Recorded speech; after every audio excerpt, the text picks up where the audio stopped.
इस ऑपरेशन पर भारतीय वायुसेना का बड़ा बयान आया है। वायुसेना का कहना है कि ऑपरेशन सिंदूर अभी जारी है।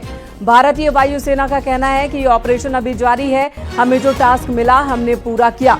भारतीय वायुसेना ऑपरेशन पर बड़ा बयान देते हुए भारतीय वायुसेना का सोशल मीडिया पर यह पोस्ट है। भारतीय वायुसेना की यह भी अपील है लोगों से कि अफवाहों से बचे। सही समय पर ऑपरेशन पर पूरी जानकारी दी जाएगी और सेना की ओर से ही दी जाएगी। अगर सेना के अलावा कहीं और से कोई जानकारी मिलती है तो पहले उसकी पुष्टि करें, उस पर भरोसा न करें। अफवाहों को लेकर बचने की अपील की गई है भारतीय वायुसेना की ओर से। और साथ ही ये भी कहा गया है कि ऑपरेशन अभी भी जारी है। जो टास्क हमें मिला वो टास्क हमने पूरा किया, लेकिन ऑपरेशन अभी खत्म नहीं हुआ है। भारतीय वायुसेना की ओर से सोशल मीडिया पर एक पोस्ट जारी किया गया है जिसमें यह लिखा गया है कि ऑपरेशन अभी कंप्लीट नहीं हुआ है, ऑपरेशन अभी जारी है और जो भी जानकारी होगी ऑपरेशन से जुड़ी हुई वो सेना की ओर से ही रखी जाएगी और उन्हीं बातों पर यकीन करें। इधर उधर से अगर कोई खबर आती है, कोई अफवाह आती है तो उस पर यकीन न करें। विनीत कुमार हमारे सहयोगी इस वक्त हमारे साथ मौजूद हैं। विनीत, प्रेस कॉन्फ्रेंस का इंतजार, लेकिन उससे पहले वायुसेना की ओर से सोशल मीडिया साइट पर यह पोस्ट डाला गया है, इसके बारे में बताएं, इसके क्या मायने?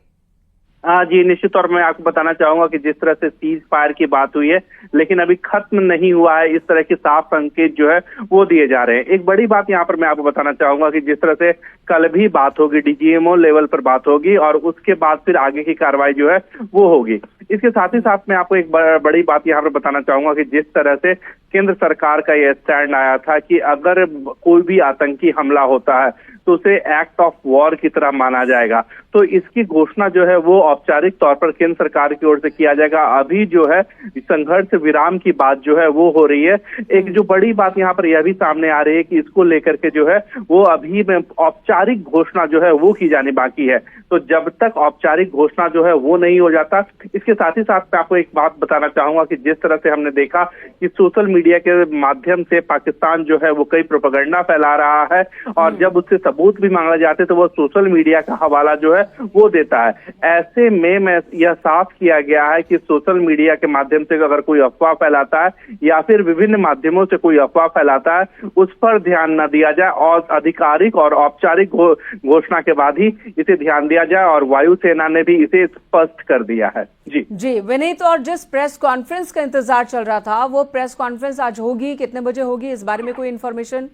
जी, निश्चित तौर पर सुबह यह जानकारी आई थी कि 11 बजे एक में सेना की ओर से आधिकारिक प्रेस कॉन्फ्रेंस होगा, लेकिन अब वह फिर उसके बाद यह सूचना आई कि जो प्रेस कॉन्फ्रेंस है उसे शेड्यूल किया गया है और अब कब इस प्रेस कॉन्फ्रेंस को आयोजित किया जाएगा इसको लेकर के अभी तक कोई आधिकारिक और औपचारिक घोषणा जो है वो नहीं की गई है। हमें भी थोड़ा सा इंतजार करना पड़ेगा और इसको लेकर के कयास लगाने से ज्यादा बेहतर है कि जैसा कि भारतीय सेना की ओर से, भारतीय सरकार की ओर से लगातार यह कहा जा रहा है कि कयास लगाने से बेहतर है कि आधिकारिक घोषणा जब तक न हो जाए उसी को विश्वास मानना चाहिए। एक और बड़ी बात यहाँ पर मैं आपको बताना चाहूंगा कि जब भारत जो है वो आतंक के खिलाफ ये लड़ाई लड़ रहा था, ऑपरेशन को अंजाम दे रहा था, सिंदूर को अंजाम दे रहा था, उस वक्त भारत की जो तैयारी थी 360 डिग्री तैयारी थी। एक बड़ी तैयारी जो है वो केंद्रीय सूचना और प्रसारण मंत्रालय की ओर से भी की गई थी और जिस तरह से हम लगातार फैक्ट चेक्स को देख रहे थे तो यहाँ पर भी इन चीजों पर ध्यान रखना पड़ेगा कि जो आधिकारिक और औपचारिक बात कही जाए उसे ही आधिकारिक माना जाए। जी विनीत, आप बने रहे, एक बड़ी खबर और आ रही है, अपने दर्शकों को बता दें कि प्रधानमंत्री के आवास पर जो बैठक चल रही थी वो बैठक अब खत्म हो गई है। तो बड़ी खबर इस वक्त, पीएम आवास पर चल रही बैठक खत्म हो गई है। तीनों सेना अध्यक्ष के साथ बैठक हो रही थी। रक्षा मंत्री राजनाथ सिंह भी इस बैठक में मौजूद थे। सीडीएस अनिल चौहान और एनएसए अजीत डोभाल भी इस मीटिंग का हिस्सा थे। ये बैठक अब खत्म हो गई है। बड़ी खबर इस वक्त आ रही है। विनीत हमारे साथ बने हुए हैं। विनीत, इस बैठक के बारे में और क्या खबर है, क्या अंदर बातें हुई? जी निश्चित तौर पर मैं आपको बताना चाहूंगा कि जो स्थिति है, वर्तमान स्थिति है, सीज फायर की जो घोषणा जो है वो में की गई थी, उसको लेकर के निश्चित तौर पर यहाँ पर चर्चा जो है वो की गई होगी। इसके साथ ही साथ मैं आपको बताना चाहूंगा कि कल जिस तरह से फिर भाई माना जा रहा है कि 12 तारीख को 12 बजे के लगभग में जो है डीजीएमओ लेवल की जो बातचीत है वो दोनों ही देशों के बीच होगी। तो इसको लेकर के क्या कुछ जो है वो भारत दर्शकों को बताया, डीजीएमओ लेवल की जो बातचीत होती है, कौन कौन से अधिकारी शामिल होते हैं, किस तरह की बातचीत होती है?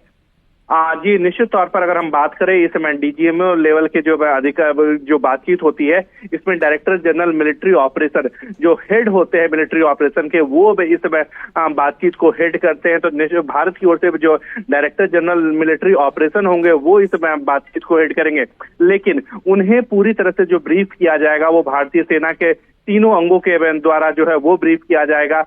साथ ही साथ भारत सरकार की ओर से जो अंतिम स्वीकृति दी जाएगी कि आखिरकार किस लेवल पर निगोशिएट करना है, कहां पर निगोशिएट करना है, इसको लेकर के भारत सरकार या फिर हम कह सकते हैं रक्षा मंत्रालय की ओर से जो कहा जाएगा उसी को लेकर के जो ब्रीफ जो है वो की जाएगी। इसके साथ ही साथ मैं आपको बताना चाहूंगा कि जिस तरह से भारत ने एक्ट ऑफ वॉर जो है वो